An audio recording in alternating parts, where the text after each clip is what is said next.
profundizando en el análisis de Martín de Azpilicueta sobre la inflación y el oro americano, para entender el impacto de las reflexiones de Martín de Azpilicueta, también conocido como el Doctor Navarro. Hay que situarse en la España de mediados del siglo XVI. El puerto de Sevilla recibía constantemente galeones cargados de oro y plata procedentes del Nuevo Mundo.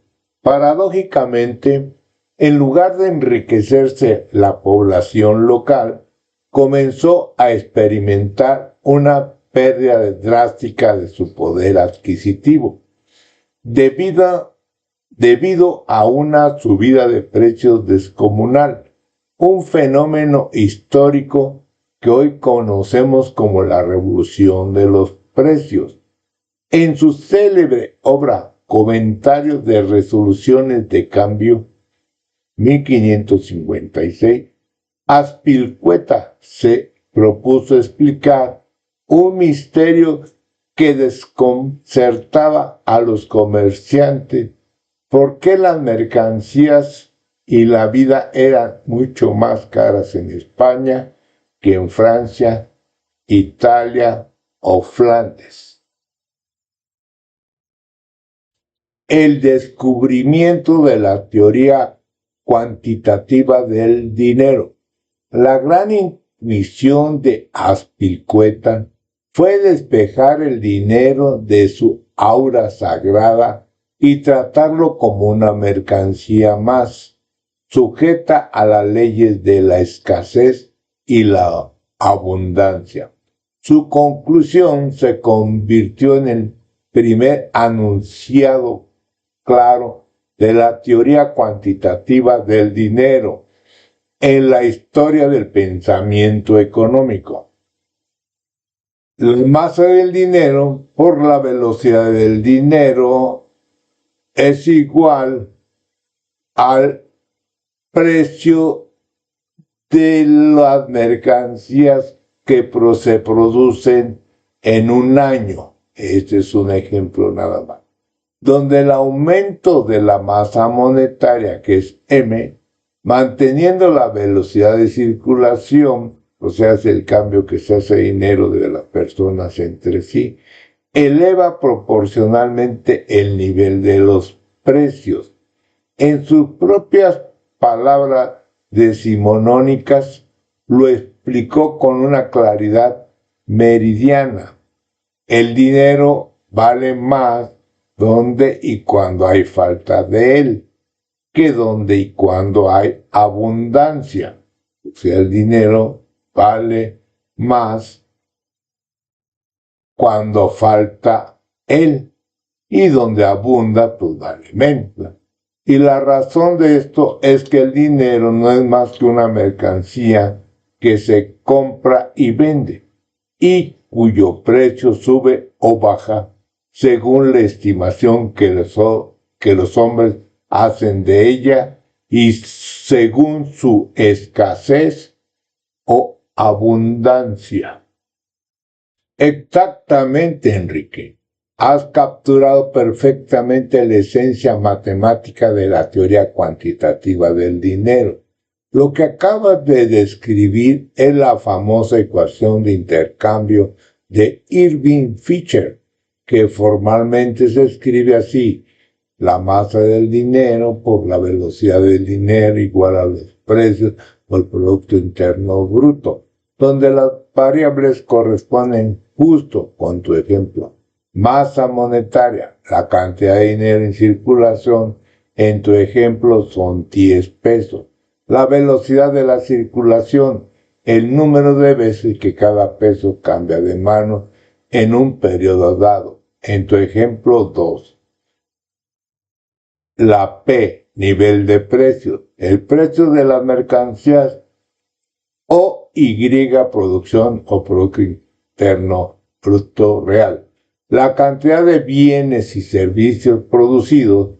Aplicando a tu ejemplo numérico, multiplicamos el lado izquierdo, el flujo de dinero, o sea, la masa por la velocidad del dinero es igual a 10 por 2 y nos da 20. Esto significa que el valor total de las transacciones monetarias en la economía es de 20.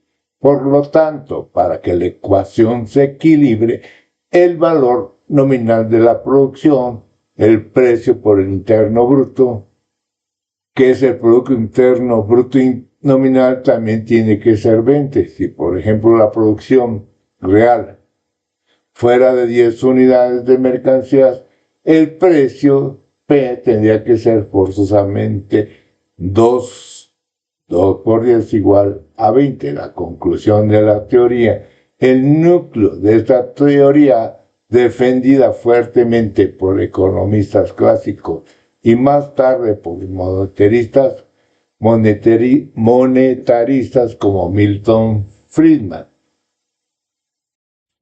es que la velocidad y la producción suelen ser estables a corto plazo.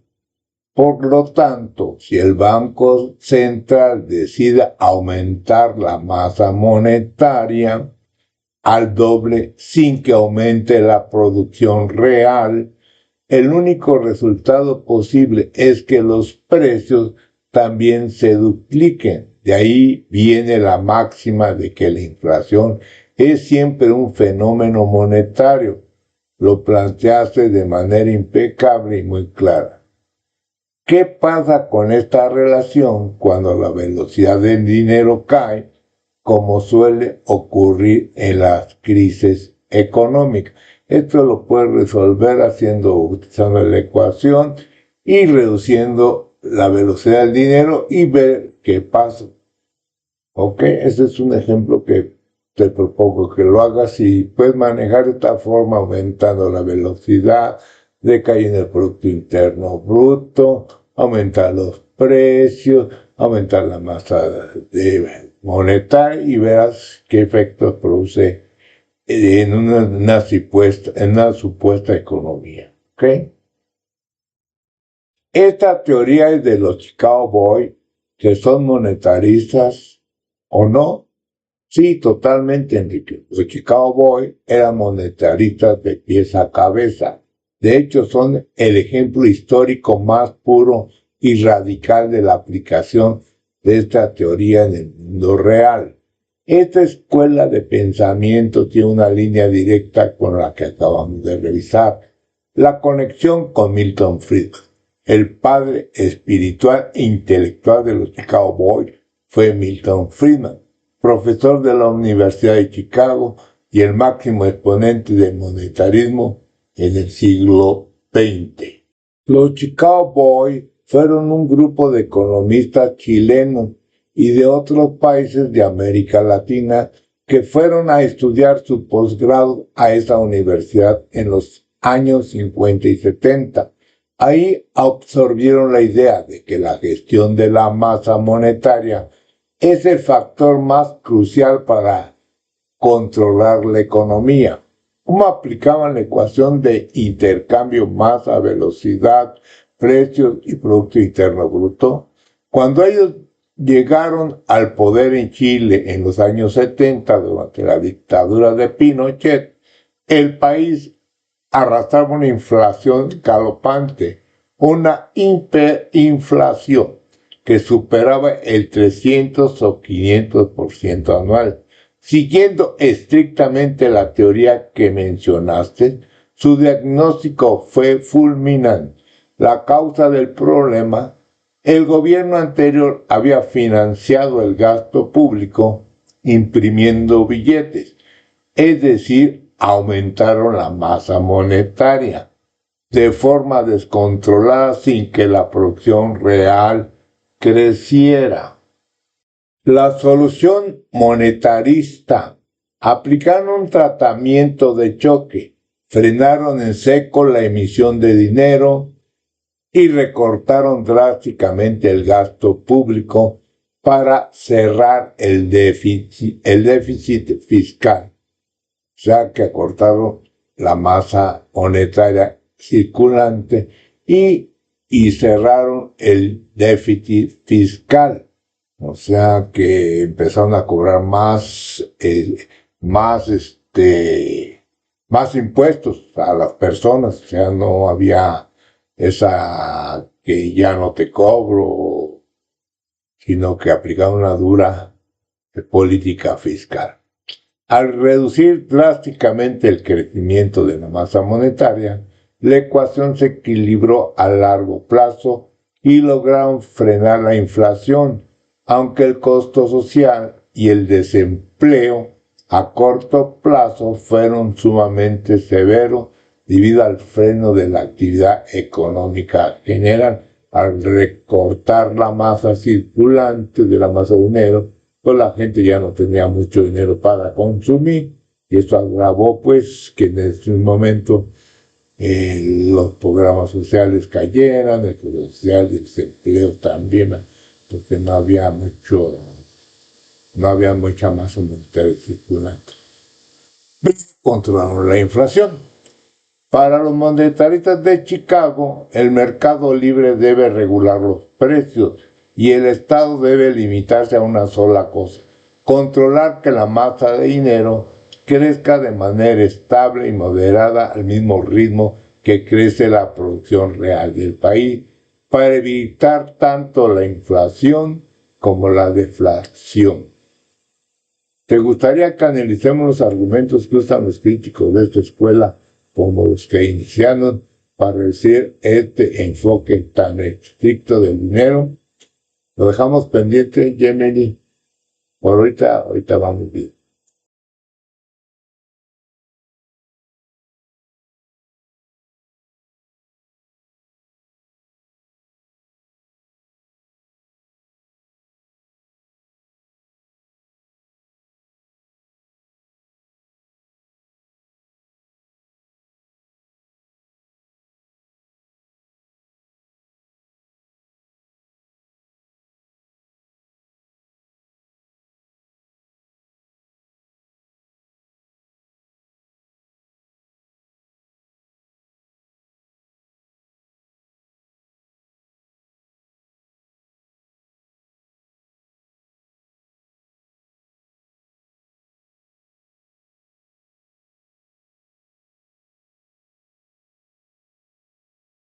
Los Chicago Boys fueron un grupo de economistas chilenos y de otros países de América Latina que fueron a estudiar su posgrado a esa universidad en los años 50 y 70. Ahí absorbieron la idea de que la gestión de la masa monetaria es el factor más crucial para controlar la economía. ¿Cómo aplicaban la ecuación de intercambio masa, velocidad, precios y Producto Interno Bruto? Cuando ellos llegaron al poder en Chile en los años 70, durante la dictadura de Pinochet, el país arrastraba una inflación galopante, una hiperinflación que superaba el 300 o 500% anual. Siguiendo estrictamente la teoría que mencionaste, su diagnóstico fue fulminante. La causa del problema: el gobierno anterior había financiado el gasto público imprimiendo billetes, es decir, aumentaron la masa monetaria de forma descontrolada sin que la producción real creciera. Este es el punto A en la gráfica. Escenario de inflación monetaria. Punto B, línea roja. ¿Qué pasa si el gobierno decide duplicar la masa monetaria por mero decreto o impresión de billetes, pasando la masa monetaria de 10 a 20 pesos? Nueva masa monetaria, 20 pesos. Velocidad se mantiene constante en 2. Nuevo flujo, masa monetaria por el flujo del dinero sería 40. Como hay más dinero persiguiendo la misma cantidad de productos, la curva de demanda se desplaza hacia la derecha, línea discontinua roja. dado que la producción real sigue estancada en 10, línea verde. El único ajuste posible ocurre en el eje vertical. El precio se duplica de 2 a 4. 4 por 10 igual a 40. Este es el punto conclusión del gráfico al estilo Chicago Boy. Esta gráfica demuestra visualmente por qué los monetaristas insisten en que expandir la cantidad de dinero, o sea, la masa monetaria, sin un aumento real en la producción, o sea, en el Producto Interno Bruto, no genera riqueza. Lo único que provoca es que la economía se desplace verticalmente hacia arriba del punto A al punto B, generando inflación pura. Por esta razón, su principal política económica siempre fue mantener la línea azul bajo estricto control. La gran tragedia económica. El problema en el mundo real y la razón por la que tu observación es tan certera es que cuando hay desconfianza y la gente se desprende de la moneda, el Producto Interno Bruto casi nunca sube, al contrario suele bajar. Los empresarios, ante la incertidumbre y la volatilidad de los precios, dejan de invertir, cierran líneas de producción o esconden mercancía. Entonces, en lugar de que el Producto Interno Bruto suba para absorber el impacto, este disminuye, provocando que los precios se disparen aún más violentamente. Tu conclusión es impecable y derriba cualquier ilusión puramente monetaria de la riqueza real y la estabilidad de precios dependen de la producción material, no de la velocidad con la que se mueven los papeles en la economía.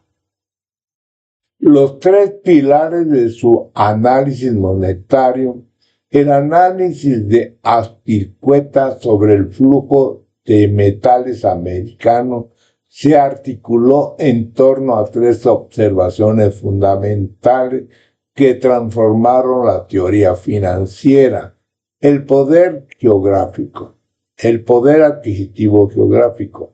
Observó que en los países donde el oro y la plata eran escasos, como Francia, la misma cantidad de metal compraba mucho más bienes que en España o en las Indias, donde el metal abundaba. El dinero, por tanto, tenía un valor relativo que dependía de la geografía y del mercado local, la velocidad y la dependencia de las importaciones. España, al verse inundada de metales, descuidó su producción agrícola e industrial interna. Para abastecerse, comenzó a comprar productos manufacturados al resto de Europa, pagando con la plata americana. De este modo, la inflación española terminó exportándose gradualmente al resto del continente. Esto también nos puede pasar con los dólares, porque cuando hay una abundancia de dólares, pues esta inflación que pasa en Estados Unidos también nos la transmite a América Latina y al mundo, al resto del mundo.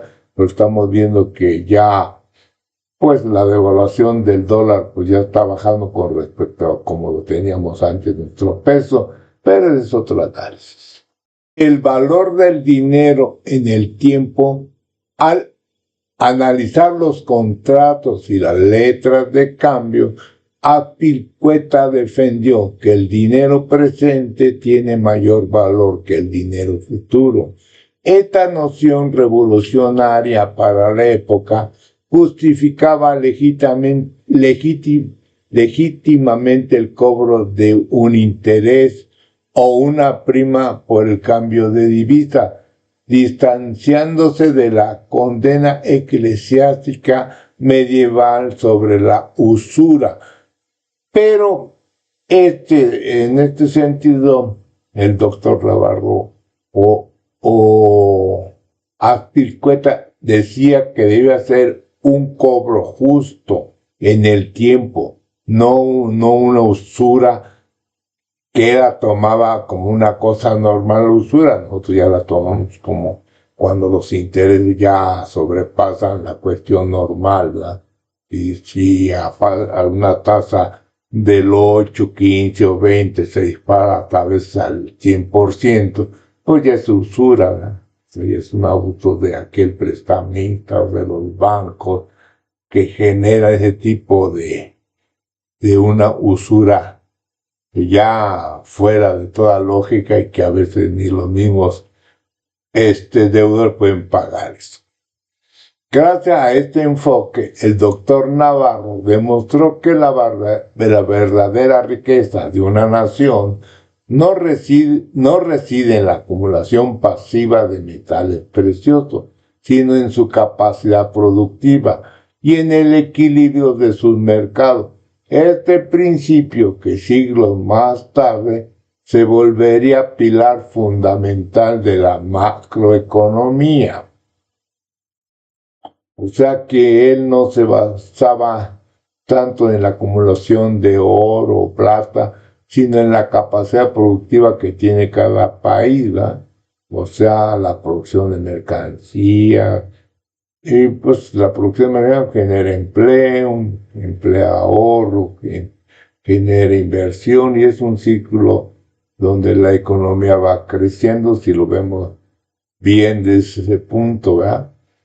O sea que hay una capacidad productiva, hay consumo, los empresarios hacen un ahorro y de ese ahorro pues generan una inversión y se vuelve un mejor de salarios a los trabajadores. Bueno, es otra cuestión de análisis